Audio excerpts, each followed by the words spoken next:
இனியனும் கனியனும் இருவரும் நண்பர்கள். இருவரும் பள்ளியில் இருந்து வரும் வழியில் இரண்டு பூனைக்குட்டிகளை பார்த்தனர். இந்த பூனைக்குட்டிகளை வளர்க்கலாமா என்று கேட்டான் இனியன்.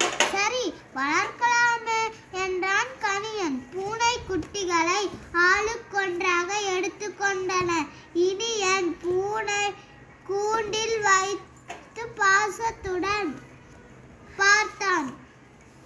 பார்த்து கொண்டார். அடிக்கடி பால், ரொட்டி என கொடுத்து கொண்டே இருப்பான்.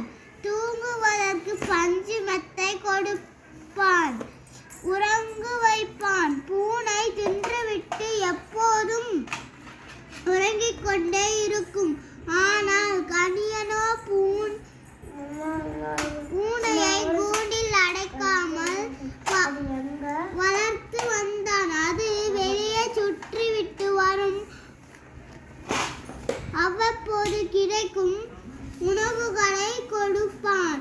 ஒரு நாள் நண்பர்கள் இருவரும் பள்ளிக்கு செல்லும் வழியில் ஒரு அறிவிப்பை பார்த்தனர். அதில் வணிகர் ஒருவர் தன் வீட்டில் உள்ள தானியங்களை எலிகளுக்கு தின்று வீணாக்குகின்றன. எனவே எலிகளை பிடிப்பவர்களுக்கு பரிசுகள் வழங்கப்படும் என்று தெரிவித்தார்.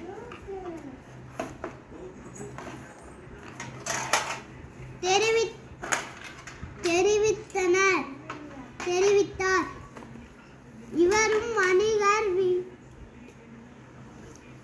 வீட்டிற்கு தாம் பூனைகளுடன் சென்றனர். இனியனின் பூனையோ ஓர் எலியை கூட பிடிக்கவில்லை. எலிகள் அதன் மீது ஏறி மிதித்து கொண்டு சென்றன. ஆனால் கனியனின் பூனையோ அனைத்து எலிகளும் ஓடி சென்றன.